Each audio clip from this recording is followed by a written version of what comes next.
دوست نے دیا تھا، کیا بولا تھا؟ روزے رسول کے سامنے کھول دینا، کھول کے رکھ دینا۔ نہیں بس کون اچھا ابھی یہ نہیں پتا کہ کیا ہے تو آپ نے کھول کے دیکھا نہیں کیا ہے؟ نہیں ابھی تک نہیں دیکھے کھول کے۔ یہ خطوط ہے، لیٹر ہے، یہ بھائی لے کے آئے ہیں پاکستان سے، ہے نا؟ یہ پکڑیے، بہت تگڑا اس کو پیک کیا ہے۔ رسا ہے، رسا ہے، یہ پکڑیے۔ وين يوصلونه؟ هنا عند القبر هي ما هذا ولا هذا؟ هذا۔ تو یہ خط ہے، آپ کو کسی نے دیا ہے کہ روضہ رسول صلی اللہ علیہ وسلم پہ ڈال دیں۔ آپ کو بھی نہیں، کھول دیں، آپ کو بھی نہیں پتا کیا ہے۔ ایسے خطوط بہت آتے ہیں جناب، جو نبی صلی اللہ علیہ وسلم کے نام پہ خط ہوتا ہے، کبھی اللہ رب العالمین کے نام پہ خط ہوتا ہے، اور لوگ اپنے اپنی گزارش اس میں لکھتے ہیں کہ نبی صلی اللہ علیہ وسلم کو کیا چاہیے، تو وہ خط کے اندر لکھتے ہیں، اور اللہ رب العالمین سے انہیں کیا چاہیے وہ خط میں لکھتے ہیں۔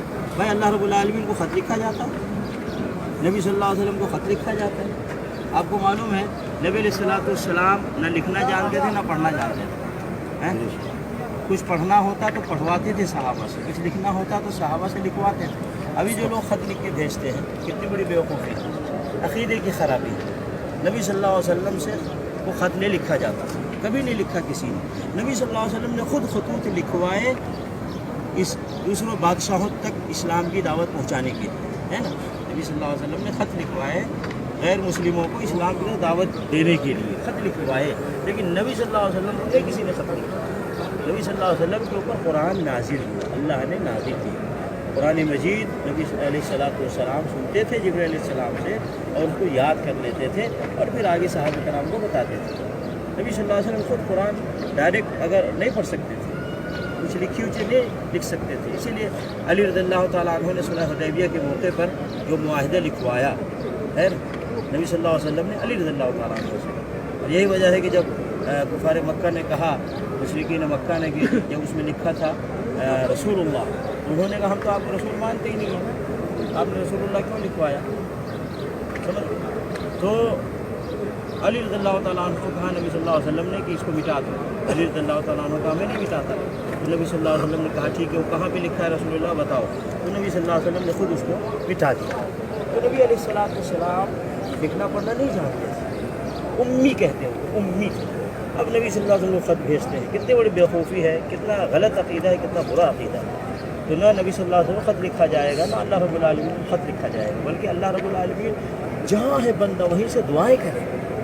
آدم علیہ السلام نے ربنا ظلمنا انفسنا وان لم تغفر لنا وترحمنا لنكونن من الخاسرین، جہاں تھے وہیں سے دعا پڑھی، اللہ نے ان کی توبہ قبول کی، ہے کہ نہیں؟ ایوب علیہ السلام بیمار تھے، جہاں تھے وہیں سے دعا کی، رب انی مسنی الضر وانت ارحم الراحمین، اللہ ان کی بیماری کی تکلیف کو دور کیا۔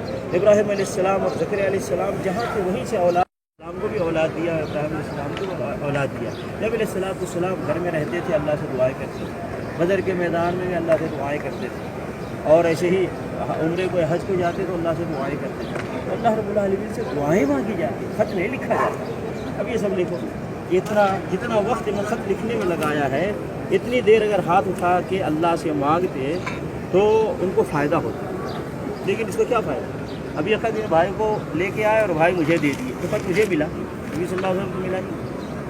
بے شمار خطوط جو ہمیں ملتے ہیں نبی صلی اللہ علیہ وسلم کو پہنچتا ہی نہیں، نبی صلی اللہ علیہ وسلم نہیں پڑھتے، ہم پڑھتے ہیں، کیا فائدہ ملا؟ اس لیے ایسے بھائیوں سے جو خطوط لکھتے ہیں یہ غلط عقیدہ ہے، غلط طریقہ ہے۔ وہ جو جب اللہ سے مانگے، ہاتھ اٹھائے اور اللہ سے مانگے، دعائیں کرے، اور اللہ رب العالمین داتا ہے، گنج بخش ہے، غوث اعظم ہے، دستگیر ہے، سمجھ گئے نا؟ اور اللہ رب العالمین ہر فائدہ کا مالک ہے، اور وہی دینے والا ہر فائدہ، ہر نقصان سے بچانے کا مالک ہے، اور اللہ ہی ہر نقصان سے بچاتا ہے۔ خطوط نہیں لکھے جاتے، اگر کوئی ایسا کرے یا کرے اس کو سمجھائیے، نصیحت کیجیے، خط مت لکھیے۔ اللہ لوگوں کو صحیح دین کی سمجھ عطا فرمائے۔